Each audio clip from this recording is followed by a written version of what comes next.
Hai teman-teman, jangan lupa like ya, terus subscribe ya, channel kumpul mantannya, agak hitung ya, 1, 2, 3, terima kasih. Assalamualaikum warahmatullahi wabarakatuh. Alhamdulillah kita melanjutkan lagi di episode kedua, masih perjalanan umroh saya selama di tahun 2018 ya. Setelah kemarin di episode 1 saya membahas tentang pagi harinya, begitu malam hari sampai pagi sampai subuh. Itu setelah saya masuk berziarah, maaf nggak ada foto waktu di dalam, tapi mungkin di hari pertama ini saya bisa ada beberapa foto. Dan ini setelah sholat subuh, jadi saya di Masjid Nabawi itu dari malam jam 12 sampai subuh nggak pulang. Jam 3 lanjut, udah ngantuk banget, tapi karena pulang juga jauh, terus jadinya kita sambil nunggu subuh aja istirahat, sambil ngantuk-ngantuk juga sih. Jadi ini karena saya masih kurang baca-baca, kurang tahu seperti apa suasana di Madinah. Jadi begitu sampai Madinah itu ya kita bingung mau ngapain ya gitu. Terus seperti apa ya, enaknya ngapain ya, itu blank aja, jalanin aja lah gitu. Terus jadinya makanya jam 3 subuh itu ngantuk banget, daripada pulang takut ketiduran lewat sholat subuh, jadinya kita diam aja di sana. Dan kita nggak tahu bahwa jam 4 itu begitu mendekati subuh, karena subuh di sana agak siang ya, beda sama Indonesia kan biasanya jam 4, kadang setengah 4, jam 4, atau paling siang juga jam setengah 5 gitu. Kayak sekarang kan di bulan apa ini? Bulan Agustus gini sekitar jam 4.20-an juga. Nah, di sana itu jam 5-an. Makanya begitu keluar itu selesai sholat subuh, kita setelah zikir subuh, ini langit udah terang gini nih. Ini kan biasanya langit seperti ini itu sekitar mau jam 6 ya, setengah 6 gitu. Karena soal azan subuhnya di sana agak siang, jam 5 gitu. Jadi cepet siangnya, nggak bisa telat di sana. Karena waktu subuhnya siang ya. Nah, ini langitnya subhanallah. Ini orang-orang baru pada keluar berjamaah subuh. Banyak yang sarungan juga, bajunya macam-macam. Ada orang dari India. Nanti ada orang India itu biasanya di luar. Saya juga nggak tahu apa mereka itu nggak tidur di hotel gitu. Karena mereka makan nggak tahu dari mana sih. Kayaknya anggap aja sih kayak dari India gitu. Mungkin dari Asia Tengah ya, kayak Uzbekistan atau Afghanistan gitu, saya nggak tahu. Gananya juga nggak ngobrol juga karena keterbatasan bahasa. Jadi mereka kadang makan di situ gitu, di beranda Masjid Nabawi di sini mereka pada berkumpul gitu, Insya Allah. Dan inilah suasananya. Kadang tapi mereka juga sholatnya nggak masuk. Kadang sholatnya di sini juga, Insya Allah. Mungkin beda gurunya ya sama kita. Kalau kita kan orang Indonesia, kayaknya yang traveler banget kayak gitu jarang ya, kayaknya biasanya harus nyewa hotel gitu. Nah, ini kita baru pada pulang mau jalan ke hotel dan udah rame ya, beda sama foto tadi jam 12 malam gitu kan. Ini pintu tadi kita masuk sambil ingat-ingat, ini suasananya rame. Dan biasanya setiap kelompok itu punya ini ya, punya apa?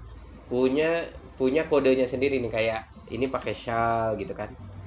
Terus dan nyampe sana ya, saran saya sih mendingan beli paket roaming. Saya waktu nyampe sini nggak beli paket karena harganya lumayan ya, 200.000. Tapi itu bermanfaat banget. Kalau di sana nggak ada roaming ya kita lost bener, nggak bisa komunikasi. Tapi itu positifnya, jadi bisa komunikasi sama orang kampung gitu, bisa ditelepon, bisa cerita, bisa video call. Tapi negatifnya ya ibadah jadi kurang khusyuk, karena di sini pun ada aja godaannya. Kadang sibuk ngobrol sama orang kampung, kadang selesai sholat sibuk belanja gitu. Ada orang yang lah, kita mah karena saya mungkin nggak ada kuota, nggak ada paket roaming, terus nggak ada juga rencana belanja kesini ya, pengen ibadah, melepas kangen, melepas rindu sama kota Rasulullah, Madinatul Nabi ya, fokus di sini gitu. Alhamdulillah waktu itu ada semangat seperti itu. Tapi ada orang yang belanja, nyari makanan dari hari pertama, nyari makanan, hari kedua nyari sajadah gitu, terus nyari oleh-oleh aja buat kampung, kadang nyari gelas gitu buat air zam-zam, ada yang beli zam-zam, masalah. Oh iya, waktu berangkat ke sini kita nggak bisa bawa air ya, tapi pas keluar kan katanya nggak boleh juga bawa air. Saya nggak bawa air jam-jam tambahan tuh, harus bawa yang di tempat aja. Tapi teman-teman ada beberapa orang yang kadang bawa beberapa botol kayak yang seliter setengah gitu, diisi air jam-jam, dan ternyata nggak diperiksa ya. Dan kalaupun diperiksa nanti dibuang di situ sih. Waktu saya di Bandara Soekarno Hatta, karena saya nggak boleh bawa air minum, nggak boleh bawa air ke pesawat. Di pesawat juga banyak air kan buat minum. Eh, Akhirnya kita bongkar, dibuang di situ, harus dimasukin ke tempat sampah sama botol-botolnya gitu. Tapi pas keluar dari sini di Bandar Madinah nggak diperiksa sih. Jadi kalau mau bawa air Jamzam coba aja kali. Saya nggak tahu, tapi saran saya coba aja. Tapi kadang nggak boleh juga sih. Kadang ada panitianya juga yang tegas gitu. Terus kadang ya mungkin memang secara peraturan nggak boleh. Karena kan nanti didetek sama X-ray ya. Tapi kemarin itu nggak pada bawa, nggak ada yang bawa tapi nggak nggak ditangkap gitu. Tahu berarti kan petugasnya tahu ada air di situ. Karena kan takutnya kalau cairan itu ada cairan berbahaya gitu kan ya kalau ke pesawat. Oke, ini pintu Masjid Nabawi. Terus ini suasananya juga pagi, masya Allah tenang gitu. Banyak burung merpati, banyak burung. Langit cerah, nggak hujan. Tapi waktu di Mekah hujan. Nanti ada ya pas di Mekah. Ini masih di Nabawi, pagi kita baru keluar. Saya keluar udah mulai rame. Ada yang di ini juga ada yang bawa kursi roda gitu. Nah ini kita menuju hotel. Nanti kadang saya sendirian gini kan sama bapak tadi bertiga gitu. Karena saya khawatir takutnya bapaknya nggak bisa pulang gitu, jadinya saya sebagai yang muda ya jagain gitu kan. Kalau di dalam kelompok kalau mau berangkat mendingan jangan sendiri. Kadang kan ada orang tua kasihan tuh, ada yang kemarin dari Bima seneng banget sampai saya dikasih korma, dikasih kacang Arab gitu karena bersedia nganter beliau ke Mekah ke Ka'bah waktu itu dari hotel. Karena iya sih kita anak muda gitu bisa aja sendirian gitu ibadah fokus, tapi kan banyak juga orang-orang tua yang pengen ke Madinah sementara nunggu kelompok kan. Kadang nggak sering ya kelompok itu. Saya berangkat berkelompok aja sama jamaah ini baru pagi harinya kita ke Raudhah bareng-bareng dan itu pas padat-padatnya. Tapi kalau malam-malam gini kan ke Raudhah sepi gitu, lebih mudah. Ini payungnya dibuka juga pas pagi. Ini masya Allah kangen banget, rame banget pas itu tuh. Toko-tokonya aja rame banget 24 jam. Tiap keluar masjid gini belanja gitu, ada aja orang yang belanja. Insya Allah bisnis di sana. Dan gak cuma di toko dan mereka tuh nerima rupiah. Pasti tahu ya nerima rupiah. Terus nggak cuma ruko-ruko gini, kadang kalau ada yang jualan jilbab gitu sama kayak kita aja, cuman terpal terus bawa baju setumpukan gitu dijual ke jamaah. Ada tasbih, kadang jualan minyak wangi gitu. Tapi nggak ada yang jual rokok. Ini buat yang ngerokok bawa ngerokok aja, katanya mahal sih. Tapi sehingga saya nggak ada yang jualan rokok sih di sini. Tapi kalau ngerokok ya di depan hotel aja. Ini pintu hotel namanya Pondok Royal Makarim. Pondok Royal Makarim Hotel. Ini hotel saya. Di depannya ini T-shirt toko jam tangan. Jadi kalau mau belanja ini suasananya. Ini sama bapak yang tadi kita mau masuk hotel foto lagi. Karena beliau nggak punya handphone, jadi ya buat keluarganya pak. Jadinya saya sambil fotoin juga. Ya mudah-mudahan buat yang lain juga bisa saling membantu gitu namanya pak. Ini porsi makannya bintang 3 makannya ya Allah. Tapi alhamdulillah lah. Ini khas Indonesia nugget. Terus ada bonteng bukan timunnya juga timun Arab gitu. Jadi beda sama timun gitu. Sambalnya juga ya sambal pedas saya gitu. Kayaknya cuma cabe pakai bumbu gitu. Karena sih kopinya kopi Indonesia juga, tapi ini di Indonesia sambal mana kayak gini ya. Kita kan orang Sunda kadang harus ada bawang gitu, ada sambal kan nggak sesimpel ini. Tapi ya insya Allah. Jadi kalau misalnya kalian pengen cita rasa Indonesia tetap bawa aja tuh kayak makanan-makanan awet kayak teri kering gitu, abon gitu, makanan kayak gitu bawa aja biar cita rasa makannya enak. Minumnya tapi ya gini sirup gitu. Terus karena di sana meskipun masakannya masakan Indonesia, berasnya juga beda gitu, rasanya beda. Bagi suasana di sana ya kurang pas mau makan juga kadang antri gitu. Makanan banyak sih, nggak susah, cuman ya kadang antri terus rasanya juga beda. Saya sakit tuh waktu mau berangkat ke Mekah, itu sempat sakit. Jadi ketika sekitar 4 hari ya di Mekah itu 2 harinya saya demam. Ini ibu saya sama guru. Guru ini juga masya Allah rezekinya begini loh. Beliau itu kita kan diseleksi dari sekitar 40 orang kalau nggak salah, dari sekitar 60 orang itu yang dapat cuma 30-an, jadi setengahnya gitu, karena di voting gitu kan. Ibu ini nggak masuk awalnya, sekitar 32 orang, dia itu ranking ke 32, jumlah votingnya nggak masuk ke 30 besar.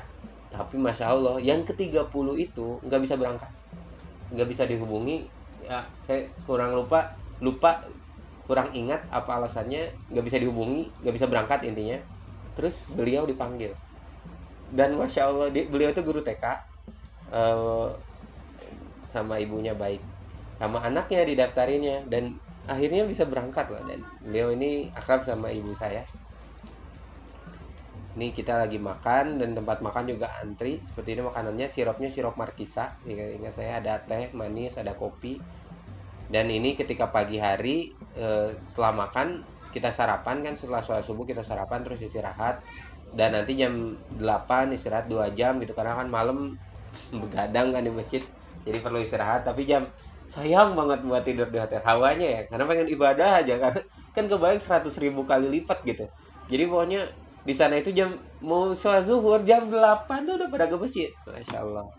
Jam 10 itu udah antri banget di Raudhah. Kayaknya jam 8 itu kita udah ke masjid lagi gitu. Terus aja, makanya. Tapi ya tetap penting sih istirahat. Saya mungkin salah satu kenapa sakit itu ya gitu, karena takut gitu. Sayang kalau di hotel, mending di masjid gitu jadinya. Padahal kan badan kita juga perlu istirahat. Ini jam 8 saya lihat ini lagi ada pembangunan di depan hotel. Jalannya juga luas-luas, masya Allah. Sekarang kayak gimana ya suasananya. Ada juga ini ya bus buat keliling di kota Madinah. Dan ini gangnya kayak apa ya, ibaratnya plaza gitu. Ini ada yang jualan kartu juga banyak di sini. Kalau mau beli kartu, jadinya nggak roaming. Misalnya kita kartu Indonesia, beli kartu di sana juga bisa. Tapi harganya sehingga saya imbangan sih sekitar 200-300an juga untuk 10 hari ya. Mahal Yusuf ini ada toko jualan kayak pernak-pernik gitu, kayak sajadah gitu. Harganya sih normal sih, sama kita beli di sana sama beli di sini. Makanya kata orang, udah aja beli oleh-oleh di Indonesia berat-beratin apa bagasi gitu. Tapi ya kan ini dari Madinah asli gitu. Rasanya beda gitu mungkin ya, perasaannya beda. Ini masih foto, ini saya lagi foto suasananya di sana biar ingat, bisa ngerasain. Kalau lihat gini kan kita bisa ngerasain lagi suasananya di sana gimana. Ini juga di depan hotel yang tadi masih, ya ini masih selfie.